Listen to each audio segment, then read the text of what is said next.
علامت بھی ہے۔ اللہ کے نبی صلی اللہ تعالیٰ علیہ وسلم نے وہ خبر دی جو حتیم کعبہ میں بیٹھ کر کے وہ راز و نیاز سے باتیں کر رہے تھے۔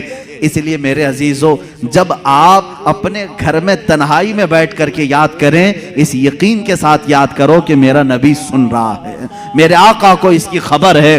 اب رہی بات، وہ زندگی میں جانتے تھے، بعد وفات بھی جانتے ہیں۔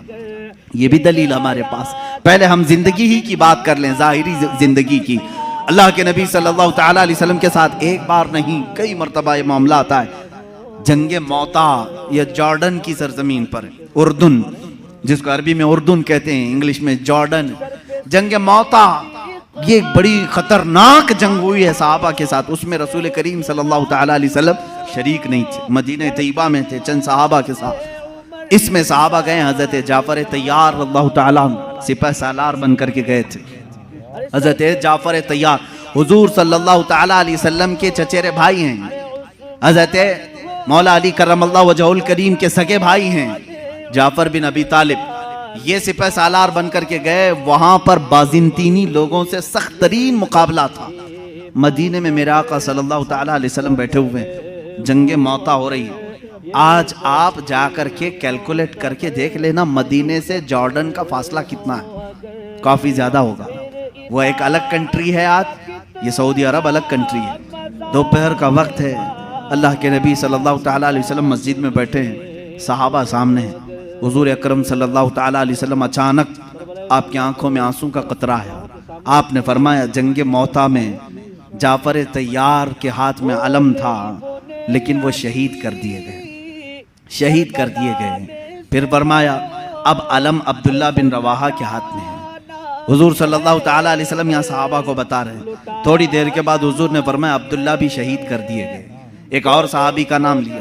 پھر اس کے بعد حضور صلی اللہ تعالیٰ علیہ وسلم نے فرمایا اے میرے صحابہ، اب علم اس کے ہاتھ میں ہے جس کو سیف اللہ کہا جاتا ہے، یعنی اللہ کی تلوار کے ہاتھ میں اب جھنڈا آیا ہے۔ کون ہے؟ خالد بن ولید کے ہاتھ میں ہے۔ اللہ رب العزت خالد بن ولید کے ہاتھ میں فتح رکھا ہے۔ اس کے بعد شام ہوئی، صحابہ اکرام کو حضور نے بشارت دے دی، خوشی مناؤ کہ جنگ موتا میں اسلام کو فتح نصیب ہوئی، مسلمان غالب آئے۔ یہ جنگ ختم ہونے کے تقریباً 1 مہینے کے بعد صحابہ واپس آئے، اور جب جنگ کی فتح کی خبر مدینے میں پھیلتی تھی تو لوگ خوشیوں سے استقبال کے لیے باہر جاتے تھے، لیکن یہاں مدینے میں پہلے سے خوشیاں ہو چکی تھی۔ 1 مہینے کے بعد وہ صحابہ آئے اور وہ آ کر کے حالات بیان کرنا چاہ رہے تھے۔ صحابہ نے کہا رکو رکو، ہم خود بتاتے ہیں جنگ موتا میں کیا کیا ہو رہا تھا۔ وہ کہتے ہیں کیا پہلے جھنڈا جعفر ابی طالب کے پاس نہیں تھا؟ کہا ہاں تھا، وہ شہید ہو گئے، ان کے بعد عبداللہ کے پاس تھا؟ کہا ہاں تھا۔ کہا ان کے بعد زید بن حارثہ کے پاس تھا؟ کہا ہاں ان کے پاس تھا۔ پھر جھنڈا خالد بن ولید کے ہاتھ میں آیا اور فتح ہو گئی۔ وہ صحابہ کہتے ہیں ہم لڑنے کے لیے گئے تھے، تم مدینے میں بیٹھے تھے، خبریں تم دے رہے ہو۔ ان صحابہ نے کہا ہاں بات ہمارے علم غیب کی نہیں، رسول اللہ کے علم غیب کی ہے۔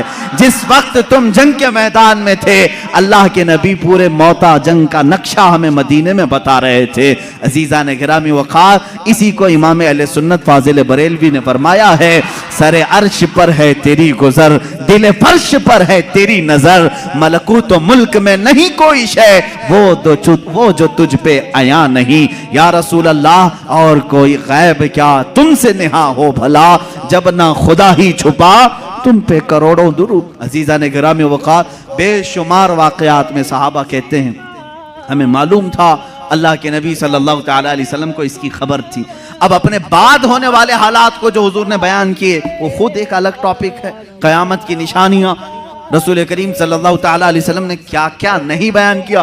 ایک صحابی حضرت حذیفہ بن یمان رضی اللہ تعالیٰ عنہ، یہ ایک ایسے صحابی ہیں، یہ ان کی خصوصیت یہ تھی حضرت عمر فاروق ان کو دیکھتے رہتے تھے۔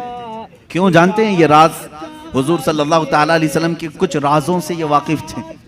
حضرت حذیفہ، حضرت عمر جو ہے جب بھی کسی کا جنازہ ہوتا تو سب سے پہلے صفوں میں حضرت حذیفہ کو دیکھتے تھے۔ اگر حضرت حذیفہ نماز میں ہیں تو حضرت عمر نماز پڑھتے تھے، اگر حضرت حذیفہ نہیں ہوتے تو حضرت عمر بھی نماز نہیں پڑھتے۔ کیوں؟ کیا بات ہے؟ کیا چیز ایسی تھی؟ آپ سے پوچھا گیا امیر المومنین کیا بات ہے؟ کیوں آپ حذیفہ کو تلاش کرتے ہیں اور جب حذیفہ جماعت میں ہو تو آپ نماز پڑھتے ہیں جنازے کی، وہ نہ ہو تو نماز جنازہ نہیں پڑھتے؟ بات یہ ہے میرے عزیزو، حضرت حذیفہ کہتے ہیں رسول کریم صلی اللہ تعالی علیہ وسلم نے ان کو قیامت تک آنے والے منافقین کا نام کے ساتھ بتایا تھا، فلاں بن فلاں منافق ہے، فلاں بن فلاں منافق ہے، فلاں بن فلاں منافق ہے۔ حضرت حذیفہ کہتے ہیں میں نے سب نام یاد رکھے۔ حضرت عمر کہتے ہیں یہ راز رسول کے جانکار تھے اور یہ جانتے تھے کہ کون مرا ہے، مومن مرا ہے کہ منافق مرا ہے۔ حضرت حذیفہ جس جنازے میں شریک ہوتے، حضرت عمر کہتے مومن کا جنازہ گیا، جہاں نہیں ہوتے وہ خود ہی دور ہٹ جاتے۔ حضرت حذیفہ نہیں ہے اس کا مطلب ہے دال میں کچھ کالا ضرور ہے۔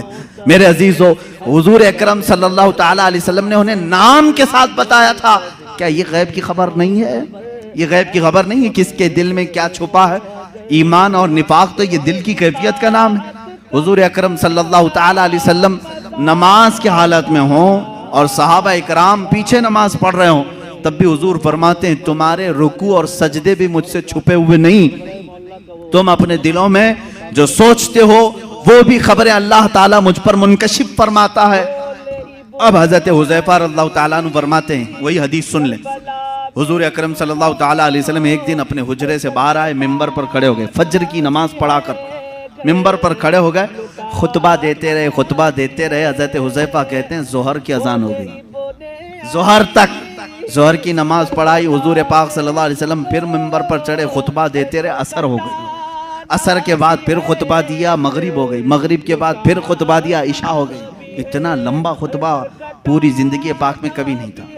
حضرت حذیفہ رضی اللہ تعالیٰ عنہ اس حدیث کے راوی میں فرماتے ہیں یہ وہ دن تھا جب میں تنہا نہیں اور بھی صحابہ تھے، اللہ کے نبی صلی اللہ تعالیٰ علیہ وسلم نے اپنی وفات کے بعد سے لے کر قیامت تک آنے والے ہر فتنے کو حضور نے خطبے میں بیان کیا، اور حضرت حذیفہ فرماتے ہیں اتنے فتنے، کون کس فتنے کا بانی ہوگا، کون فاؤنڈر ہوگا، کون کون سی جماعتیں تشکیل پائیں گی، کتنے فرقے بنیں گے اور فرقے کا فاؤنڈر کون ہوگا، اس کے نام کے ساتھ حضرت حذیفہ کہتے ہیں 300 فتنوں کے بانیوں کے نام تو مجھے یاد ہیں، حضور صلی اللہ تعالیٰ علیہ وسلم ممبر پر بیان کر رہے ہیں۔ اور ایک حدیث حضرت ابو ہریرہ سے، حضور صلی اللہ تعالیٰ علیہ وسلم اپنے ہاتھ میں 2 کتابیں لیے ہوئے تھے، پوچھا حضرت ابو ہریرہ نے کیا ہیں؟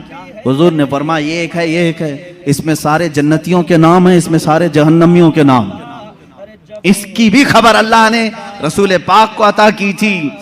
اب کون کون سی چیزوں کو تم نکالو گے کہ یہ نہیں جانتے تھے، وہ نہیں جانتے تھے، کون جنتی ہے اور کون دوزخی ہے، اس کی خبر بھی میرے آقا صلی اللہ تعالیٰ علیہ وسلم عطا فرما رہے ہیں، بلکہ جنت کے اندر پہنچنے والوں کی خبریں، دوزخ میں کون کون جائے گا ان کی خبریں، قبروں کے متعلق، یہاں تک کہ ایک حدیث پاک ہے حضور صلی اللہ تعالیٰ علیہ وسلم گزر رہے تھے، ایک جگہ قبرستان کے کھڑے ہو گئے اور آپ نے ایک بیری کے درخت کی ٹہنی شاخ کو توڑ کر ان قبروں پر لگایا، ہرے ہرے پتے تھے۔ صحابہ نے پوچھا یا رسول اللہ صلی اللہ تعالیٰ علیہ وسلم کیا بات ہے؟ آپ نے یہ پتوں کو ان کی قبروں پر رکھا، یہیں سے پھول چڑھانے کا ثبوت بھی ہمیں ملتا ہے۔ حضور پاک صلی اللہ تعالیٰ علیہ وسلم نے ہری بھری ٹہنیاں لگائی۔ حضور اکرم صلی اللہ تعالیٰ علیہ وسلم فرماتے ہیں میں گزر رہا تھا، میں نے دیکھا ان دونوں قبروں پر عذاب ہو رہا ہے، ان دونوں قبروں پر عذاب ہو رہا ہے، اور دونوں کو عذاب کس وجہ سے ہو رہا ہے یہ بھی میرے آقا نے فرمایا۔ ایک چغلی کرتا تھا اور دوسرا پیشاب کے چھینٹوں سے نہیں بچتا تھا، پیشاب کے جو قطرے ہیں وہ اڑ کر کپڑے میں لگتے ہیں، اس پر بھی عذاب دیا جا رہا ہے قبر میں۔ حضور اکرم صلی اللہ تعالی، اسی لیے کسی بھی مومن کو یہ زیب نہیں دیتا کہ وہ کھڑے ہو کر کے پیشاب کرے اور چھینٹے اپنے بدن پر اچھالے، یہ مسلمان کو زیب نہیں دیتا، ورنہ وہ قبر میں عذاب میں گرفتار ہوگا۔ پیشاب کے چھینٹوں سے اپنے آپ کو بچاؤ، اس سے بیماریاں بھی آتی ہیں، نسیان کی بیماری، جو پیشاب کے چھینٹوں سے اپنے آپ کو نہیں بچاتا اس کو بھولنے کی بیماری لگ جاتی ہے، بار بار بھولے گا، حافظہ کمزور ہوگا، اور پلس عذاب الگ۔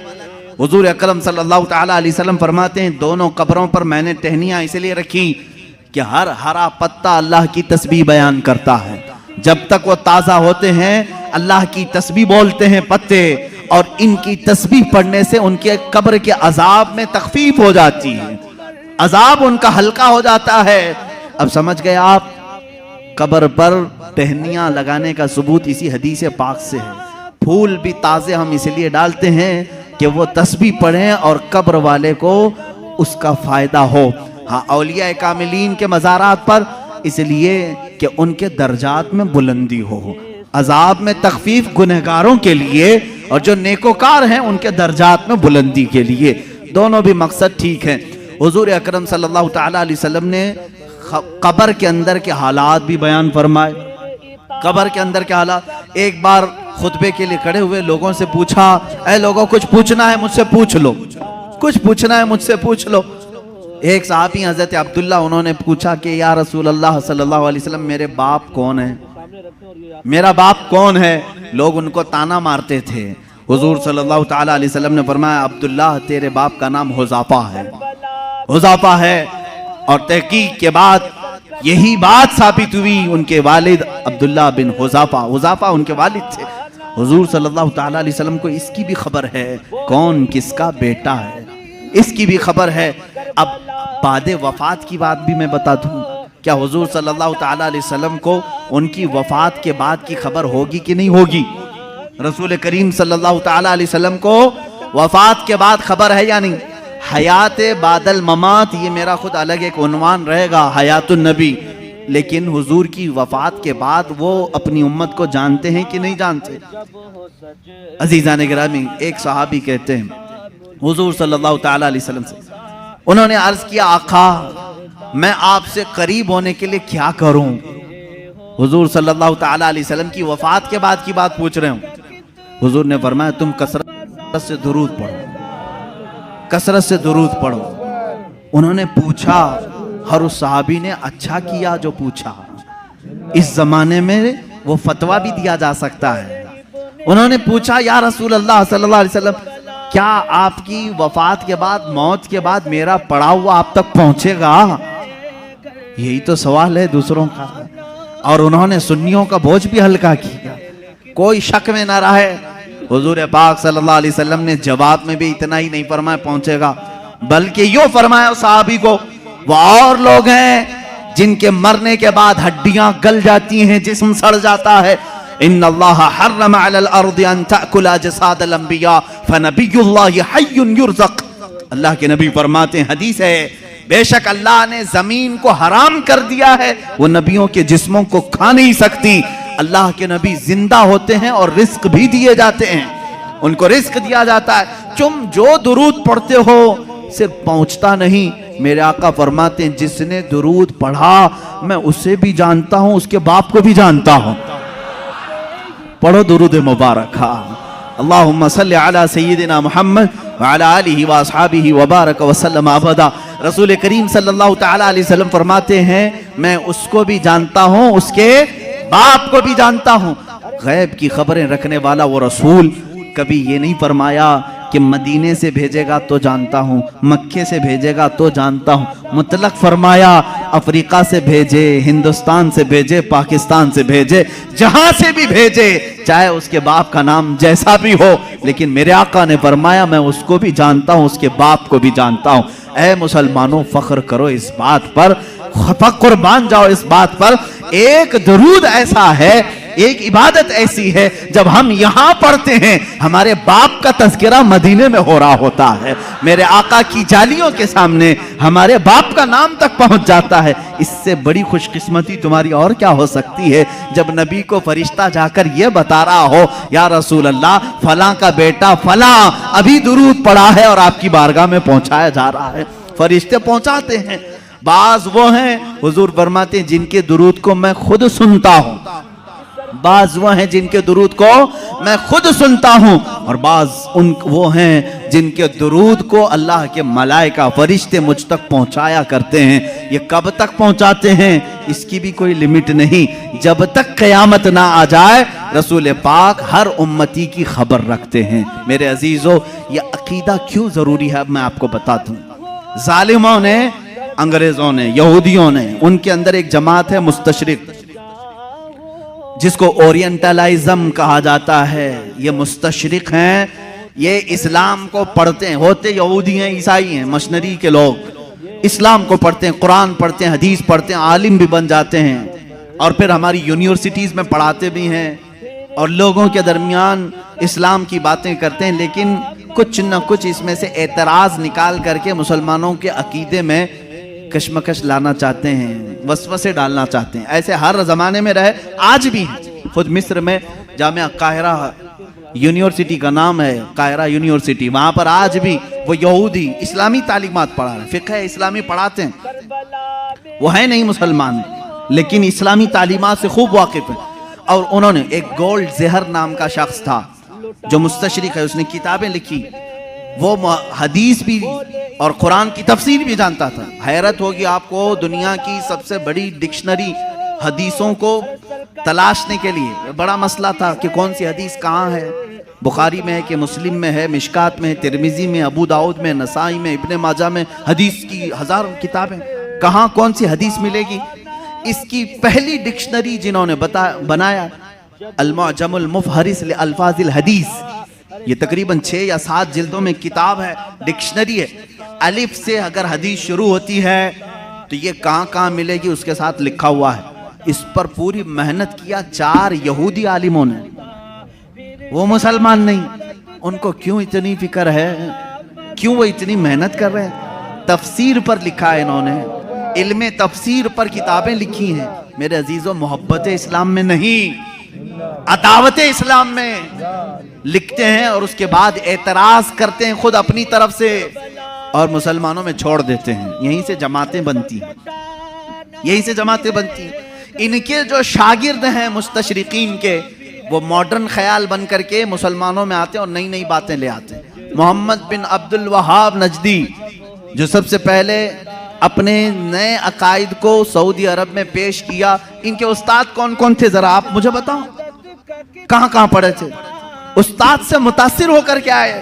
ایسے مصر میں بھی بہت سارے ہیں جو جرمنی میں اسلامی تعلیمات پڑھتے رہے، انگلینڈ میں پڑھتے رہے، اسلامک ڈپارٹمنٹ کے اندر بہت سارے مدرس اسلام پڑھانے والے یہودی ہیں، عیسائی، یہ بھی نہیں کہ چھپ کر کے بلکہ وہ ظاہر بھی ہیں، وہ کہتے بھی ہیں ہم عیسائی ہیں، ہم یہودی ہیں، لیکن اسلام کو ہم پڑھے ہوئے ہیں ایز اے نالج، ایک دراسہ کے طور پر، لیکن ان کا کام صرف یہ ہوتا ہے کچھ نہ کچھ وسوسہ ڈالنا، کچھ نہ کچھ وسوسہ ڈالنا۔ ایسے ہزاروں وسوسے انہوں نے ڈالے، لیکن علماء ربانیین کی جماعت ہر زمانے میں رہی ہے جو دنداں شکن ان کا جواب بھی دیتی رہی۔ سب سے پہلے انکار کرنے والے حضور صلی اللہ تعالیٰ علیہ وسلم کے حیات بعد وفات کے لیے یہ مستشرقین ہی تھے۔ انہوں نے شوشہ ڈال دیا تھا کہ نبی مر کر ختم ہو چکے ہیں، اب ان کا کوئی اثر باقی نہیں، انفلوئنس نہیں رہے گا۔ اس طرح کی باتیں انہوں نے لکھی، ان سے ایڈاپٹ کیا کچھ ہماری جماعت کے علماء، وہ بعد میں الگ ہو گئے۔ حضور صلی اللہ تعالیٰ علیہ وسلم کے علم کے بارے میں سب سے پہلے یہی مستشرقین یہودیوں اور عیسائیوں نے سوالات چھوڑے۔ سب سے پہلے انہی کی طرف سے اعتراض آتا ہے کہ رسول پاک صلی اللہ تعالیٰ علیہ وسلم کو کبھی غشی آ جاتی تھی اور اس عالم میں وہ کچھ نہ کچھ بول جاتے تھے، معاذ اللہ رب العالمین۔ اس طرح کی نازیبا تہمتیں انہوں نے حضور کی ذات پر لگائی اور کہا ان کو اتنا علم نہیں تھا، فلاں فلاں چیزوں کا، وہ اچانک بول دیتے اور لگ جاتی کچھ چیزیں۔ ان سے ایڈاپٹ کر کے کچھ علماء آئے۔ میرے عزیزو، کیوں جانتے ہیں یہ میرے آقا کے علم غیب پر کیوں اس طرح کی باتیں کرتے ہیں؟ صرف اس لیے کہ امت کے ذہن میں حضور کا مرتبہ کم کر دیا جائے۔ آج تمہیں ڈر کس بات کا لگتا ہے؟ نبی کی شان میں ایک جملہ بھی کہنے سے 1000 بار سوچتے ہو۔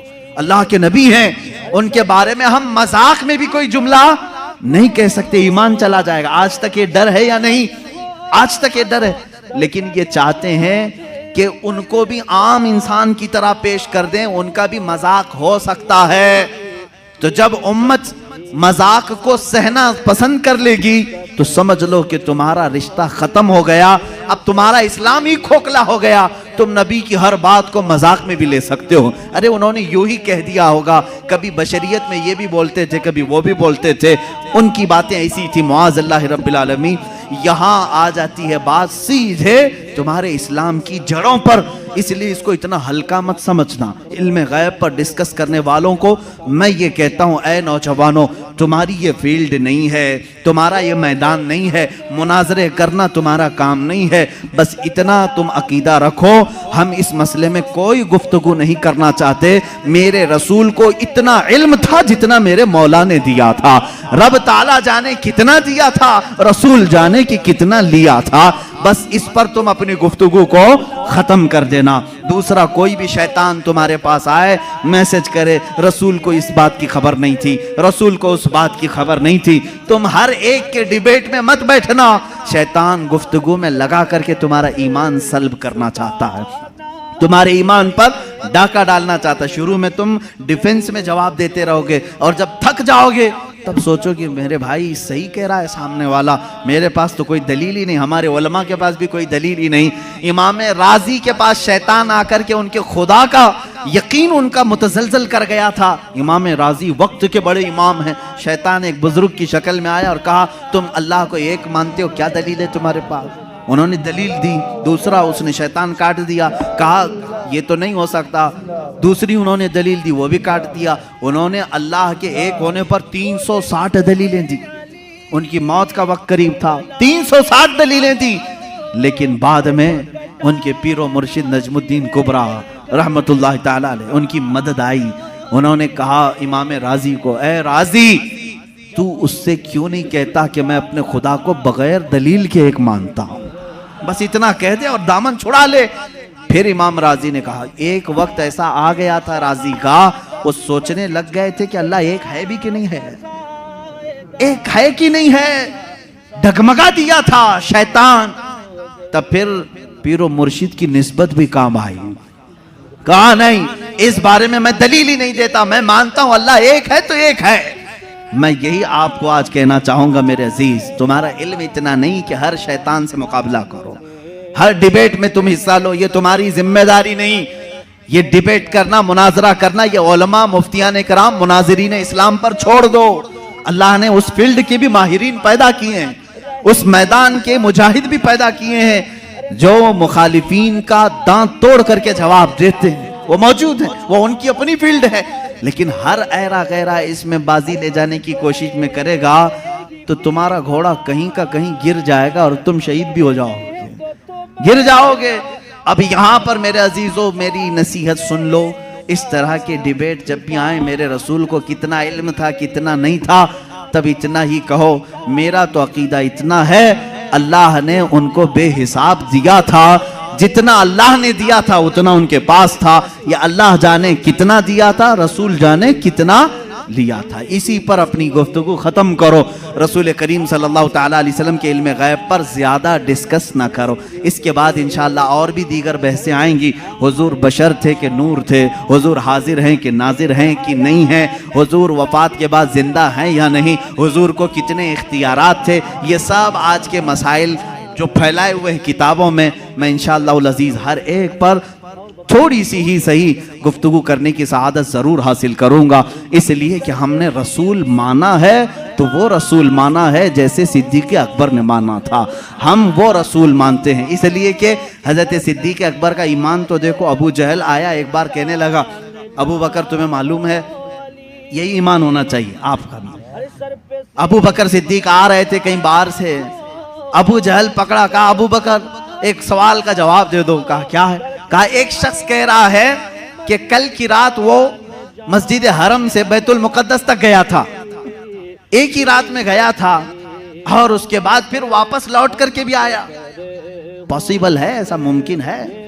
یہ معراج کا دوسرا دن تھا، حضرت ابو بکر کو ابھی معلوم بھی نہیں تھا، وہ گئے بھی نہیں تھے حضور کے پاس، پہلے ہی ابو جہل ملا خبر دینے کے لیے، تو حضرت ابو بکر نے کہا ایسا کیسا ممکن ہے ایک رات میں کوئی مسجد حرم سے مسجد اقصیٰ تک جائے، پاسیبل نہیں ہے، ممکن نہیں، کیونکہ مکہ سے فلسطین کا سفر جو ہے اس زمانے میں 1.5 مہینے کا تھا، ایک رات میں کوئی کیسے جا کے آئے گا؟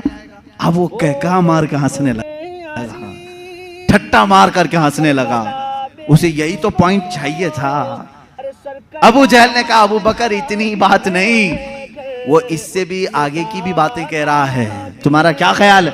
حضرت ابو بکر چونک گئے، بتا تو صحیح کون کہہ رہا ہے، کون ہے یہ جو دعویٰ کر رہا ہے؟ ابو جہل نے کہا وہی محمد جس کے پیچھے تم گھومتے ہو صلی اللہ علیہ وسلم، حضرت ابو بکر جلال میں آئے، کہا ہے ابو جہل اگر انہوں نے کہا ہے اس سے بڑی بات بھی تب بھی میں ایمان لاتا ہوں۔ ہر چیز پاسیبل ہے، ہر چیز ممکن ہے۔ اگر انہوں نے کہا کہ مسجد حرم سے مسجد اقصیٰ تک وہ ایک رات میں جا کر کے آئے تو تم مجھ سے اتنی بات پوچھ رہا ہے کہ ہو سکتا ہے کہ نہیں ہو سکتا؟ اگر رسول کہہ دے کہ ایک آن میں 7 آسمان پر جا کر آیا تب بھی میں تسلیم کروں گا۔ یہ حضرت ابو بکر پہلے ہی بتائے، اس کے بعد بارگاہ مصطفیٰ میں آئے حضور صلی اللہ تعالیٰ علیہ وسلم کے بعد۔ ابھی حضور صحابہ کو اپنے سفر کی داستان سنا رہے تھے۔ حضرت ابو بکر کس سے سن کے آئے تھے؟ ابو جہل سے، لیکن قربان جاؤ میرے مولا نے انہیں جو عطا کیا۔ حضرت ابو بکر جیسے ہی آئے حضور نے مسکرا کر کے کہا اے ابو بکر جبرائیل آئے تھے اللہ کی طرف سے تمہارے لیے ایک لقب لے کر کے آئے ہیں۔ کہا یا رسول اللہ کیا ہے؟ کہتے اللہ نے آج سے ابو بکر کو صدیق کہا ہے۔ صدیق اس کو کہتے ہیں جو سچائی کی تصدیق کرتا ہے، جو ہر سچی بات کو ایکسپٹ کرتا ہے۔ حضرت ابو بکر ابھی حضور سے سنے نہیں، دشمن سے سنے ہیں، تب وہ اقرار کر رہے ہیں اے ظالمو تم نے محدثین سے سنا ہے، اولیاء کاملین سے سنا ہے، صحابہ تابعین سے سنا ہے کہ رسول کیا کیا جانتے تھے، پھر بھی انکار کر رہے ہو۔ حضرت ابو بکر نے ابو جہل سے سن کر کے بھی انکار نہیں کیا۔ الحمدللہ ہم صدیقی ایمان رکھتے ہیں کہ ہم نے اپنے اولیاء کاملین کی زبان سے سنا کہ رسول ما کانا وما یکون کی خبر رکھتے ہیں۔ ہمارا عقیدہ بھی یہی ہے کہ رسول ما کانا وما یکون کی خبر رکھتے ہیں۔ وہ اولین کے بھی آقا ہیں، وہ آخرین کے بھی آقا ہیں۔ وہی ہے یاسین، وہی ہے طٰہٰ، وہی ہے فرقان، وہی ہے اول، وہی ہے آخر۔ میرے آقا کی ذات پر یہ ساری چیزیں منتہا ہیں۔ اللہ رب العزت ہمیں اہل سنت و جماعت کے سچے مذہب پر قائم و دائم رکھے۔ مولا تعالی ہمیں اسی عقیدے کے ساتھ اس دنیا سے رخصت فرمائے۔ اے مولا ہمارا جنازہ اہل سنت و جماعت پر اٹھا، جب رسول کریم صلی اللہ علیہ وسلم کی بارگاہ میں پہنچیں تو ہمیں شرمندہ اور ذلیل و رسوا ہونے سے محفوظ فرما۔ وآخر دعوانا ان الحمدللہ رب العالمین۔ شفا چاہیے